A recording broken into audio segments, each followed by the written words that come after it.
Welcome to part 3 of the history of us. It's about our lives here in Mallorca. We started off in part 1 by telling you how we got here. If you haven't watched part 1, you need to go back into our YouTube channel and have a look for that one. In part 2, we established ourselves here and had our first child in Mallorca. So we came with Lara, who was born in England, and then Adam was born here. So what we're going to tell you in part 3 is a little bit about what happened after Adam was born.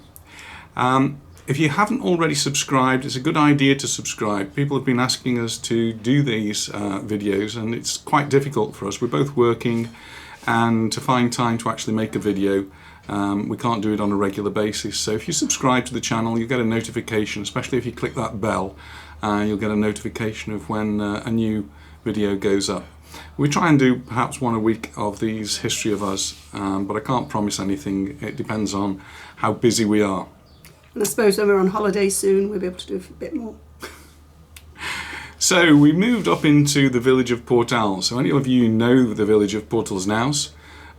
It's got a fantastic port now, which is patronised by the rich and famous. Very famous people and very wealthy people have got their boats down there. But that port didn't exist when we moved to Puerto Portals, when we moved to Portalsnaus. In fact, even the beach, the main beach that is considered the Portalsnaus beach, didn't exist. It was just a few pebbles. And right in the middle of the village, there's a big block now, which has got lots of shops and offices and different businesses and a car park. That didn't exist either. The white building... Where Paco's is. It's where Paco's is, yes. Was. It didn't exist. It was just a piece of derelict land. So we saw all those changes over the years while we were living in the middle of Portals. It was a great place to live. One of the things that happened to Spain in that time was that they joined the European Union, and that made life a little bit easier for us. We didn't need to get work permits every year or every other year, and we could work here without doing that. So soon after we moved to Portalsnaus, Anita's parents, who'd longed to go and live abroad, they wanted to go and live in Italy. Anita's mother did. When we moved to Mallorca, then they changed their sites. Their sites changed to come to Mallorca. And so in January of 1988, Anita's parents came to live in Mallorca. And my dad was Polish, and he was a great linguist. He spoke lots of languages. He spoke Italian, Russian, Polish, English, and his joy was just to be out in the garden and speak to anybody and everybody that came past. He was so happy here, loved it here. Spanish wasn't one of his languages, but he managed to get by. He would talk to anybody. He was a wonderful man.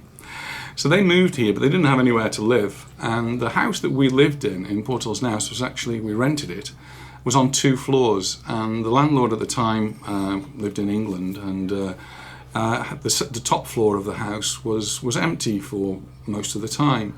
And he agreed to rent it to Anita's mum and dad while they look for somewhere to find. To live. So somewhere to live. So they found they were looking around. They visited various estate agents and looked at lots of different apartments. They did look at Silver Point, which is actually still there, balanced precariously on the rocks, isn't it? It is. Very nice block though, but very expensive. Yeah. And a friend of ours, Betty, and there's a lot more to hear about Betty in the future. In fact, there's probably going to be a whole video on Betty at some point. But Betty was someone who came to some of my adult classes, and she learned a little bit about using the computer. And she asked Anita's mum and dad to come and have a look at an apartment in her block, which was in San Agustin. And it's a well-established block. It wasn't a new block. It had been around for quite a long time. And they looked at it, they liked it, they put a deposit down and bought it. It was a very nice block and full of all sorts of different people from different nationalities. So there were Spanish people there. Betty, as I've mentioned, she was actually American, and a lot of other different nationalities. And they settled there and were beginning to enjoy life in Mallorca. And with me going back to work, they did look after Adam. I think Laura was at school then. They looked after Adam a couple of mornings as well. So while I went back to work. So we were beginning to get a little bit of a family sort of life. They would come over to us, we would go over to them, we'd have Sunday lunch, Anita's mother speciality was a Sunday lunch. And they would come over to us, and Anita's mother loved working in the garden, so she would potter around in the garden.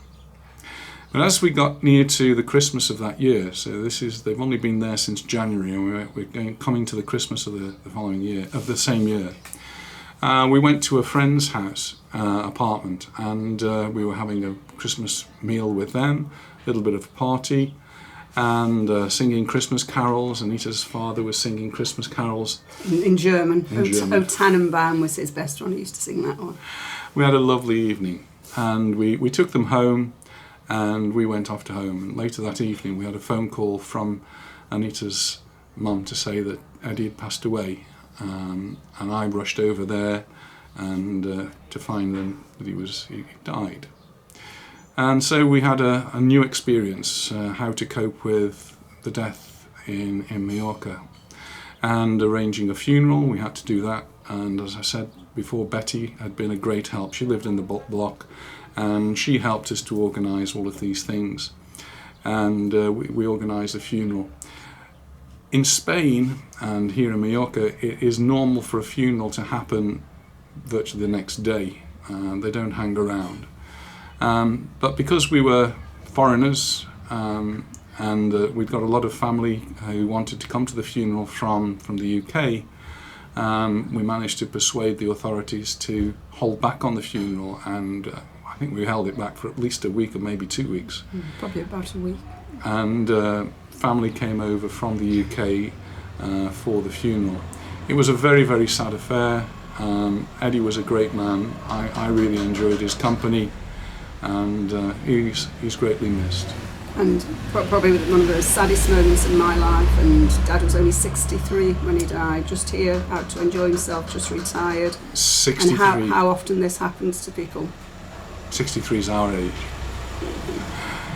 Anyway, Anita's mum carried on living in the apartment, and she enjoyed coming over to our house, so she would come over to our house most days.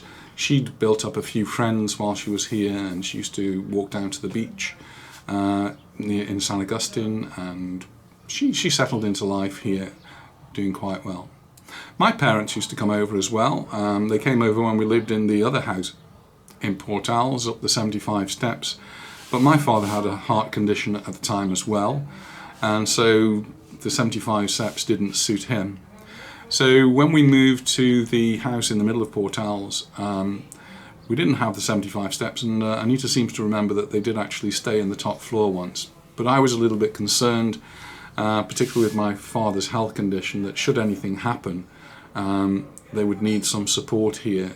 So when they came, they used to stay at a hotel in Palma Nova. Used to stay usually at the Santa Lucia Hotel, which suited them perfectly, because it was on the ground floor, and they would be able to walk around without having to go up any steep hills. So my parents used to come quite often, but on one of those occasions, and they were staying at the Magaluf Park, my father did have a heart attack. He was rushed off to the hospital. Because they were on holiday, they'd got holiday insurance, and that was all taken care of. They went to a private hospital. The reps in the hotel were great, and they took care of my mother. My brother, who was staying here, he went back home, left my mother, and my father was obviously in hospital. We could go and visit him, and he was really well looked after. He had a nice room in the hospital. And once he was ready to go home, and it was quite a few days, it might have been a week or more before they considered that he was ready to go home, there was a private jet laid on, and this was all done through the insurance, and my father was flown home to the UK, and when he arrived in Manchester Airport, there was an ambulance to meet him which took him to the hospital in Stoke-on-Trent. My mother, who doesn't travel very well on her own, had to fly home all on her own, and she managed, she did it, so really proud of her for doing that. My father recovered and came to visit Mallorca many times after that, but it was a little bit of a shock and a bit of a concern. So gradually we were stabilising ourselves and establishing ourselves here in Mallorca. We were meeting people, making friends. The garden in Port Owls helped tremendously, because Anita would be pottering around and people would be walking past. She'd be talking to them and getting to know the people around us. We'd get to know people in the local community, get to know people at school, and we got children. And we also got to know people that were on holiday here. People were coming on holiday and they got children, and we'd meet them on the beach. And some of them that we met, what year were we talking about? Around about 1988, 89. I still send Christmas cards to them, even though I haven't seen them since 1988. So what about us going on holiday? Well, for us, holidays were either going back to the UK, which meant going back to visit family, and we would normally do that in the summer, usually in July and August when the schools were closed. In the winter time, we used to go skiing, and we took school groups up to Candanchu, which is in the Western Pyrenees, and on our first occasion, I'd never skied before, Anita had never skied before, and I was known as the man that kept falling over. And we went there for, 2 or 3 years to Candanchu. It's quite an amazing place, and so special, in fact, that on one occasion we were there at the same time as the King of Spain, and Anita I had the opportunity of skiing down one of the slopes with him. I videoed him skiing, zooming past us. And Laura and Nick and the boys are now into skiing very, very much. They go skiing every year, at least once if they can. So Laura got that from, obviously, the ski trips. So having 2 children, young children at that, we needed to do something with them during the day. Laura was at an age now, so she'd got past 3 and she could start school. The schools that we've taught at take children from 3 years old and go into the kindergarten. So that's where Laura went to. But Adam was too young, and he went initially to a childminder, and eventually then to Maricel, which was a kindergarten which took very young children. When Adam reached the age of 3, he didn't go to our school. He went to a Spanish guarderia, which is a kindergarten, and it was in Bendinat. And it was the most wonderful place you could possibly imagine, run by Luis and Isabel, who just loved the children and did a great job of bringing our children up. And also giving them their great grounding in Spanish that they have now. Yeah, so Luis and Isabel spoke to the children all day in Spanish, and they used to go at 8:30 in the morning, and we'd pick them up at 4:30 in the afternoon. And they didn't want to come home. There was a trampoline in the garden, and there was always a race down at 4:30 who's going to be the first on the trampoline. It was a really great experience for them. And because they were both now occupied during the day, Anita began to teach more and more. Eventually she became full-time, and has been ever since, until her retirement. Well, sort of. More on that later. And doing piano lessons as well. I started to build up quite a lot of pupils for piano lessons, which was really nice to do. And eventually went on to do associated board exams, which I still do now. So another thing we got involved with, because we've got so many children in the school, and they were interested in doing things outside of school, was to get into amateur dramatics, and we'd already been involved a little bit with amateur dramatics in the UK, but they were adult groups. And this, in Mallorca, they just started recently the Bay Entertainers, which was an adult group, but they wanted to get children involved so they get some young blood moving through as well. And they used to put on pantomimes and little shows, and Anita got very involved with the musical side of things. I didn't get very involved at all. I'm not very good on stage. Well, I've never tried. But Anita was very much involved with the musical side, with the adults and with the children. So she could practice songs with the children at school, and they'd go and do the rehearsals. And we would have some amazing pantomime shows. We did, and it was such a wonderful experience. And Graham and Martin that ran it were 2 wonderful men, and Andrea, who still we keep in touch with now, the choreographer. We had great times in the bays. The Entertainers went on for a long time. In the summer, when the school finishes here in June, so Spanish schools and our schools would close about the end of June, but many of the parents had difficulty of what to do with their children during the long summer holidays. And so the school where we taught started a summer camp. Summer camp was sort of based upon an American type summer camp. So it was a lot of fun things, fun activities, arts, crafts, games, water sports, boating, Show. doing a show. It always finished off with a show. And so we both eventually got very much involved with that. And so July wasn't part of our holidays, it was another part of our work. But it was enjoyable, it was a lot of fun, it was totally different from the other sorts of classes. I used to take children off into the forest and we used to make bows and arrows. We used to shoot an air rifle. I'm not sure whether we'd be able to do that anymore, but we used to do it then. And then in class I would do computer classes with them or do some experiments. Some science experiments. It was always a great deal of fun, and Anita would do the musical side of things. Now, I taught ESL to some of the little children as well and did lots of singing too. And in the afternoons we would go to Harbour View, which was the old people's home in those days, and they let us use their swimming pool, so we'd take group swimming in the afternoons as well. So it was great fun, and it was a great way of meeting other people that were not associated with the school, because the summer camp was open to children from outside. It was a good way for the school to attract other children as well. But a lot of Spanish children would come because they wanted to learn, the parents wanted them to learn English. In 1992, an opportunity was given to us. A friend of ours, quite a wealthy family, had got a house in Calvia, but they also had a chalet in France, a ski chalet. And they decided they wanted to go and spend the winter in the ski chalet, and they'd asked us if we could go and stay in their house. We paid them a nominal rent, but we had this wonderful finca in Calvia with a swimming pool, a tennis court, with acres and acres of ground, with orange trees and grapefruit trees, a mountain to climb. It was a wonderful place to go for a few months. And one of our worst experiences there was when Steve went out to play tennis one day when we had some friends from school round for a barbecue, and the next thing was somebody came running to me saying, "Oh, Steve's fallen over, he's fallen over." He'd fallen backwards and banged his head, lost his memory and ended up in hospital for a few days, and he's still not recovered, have you?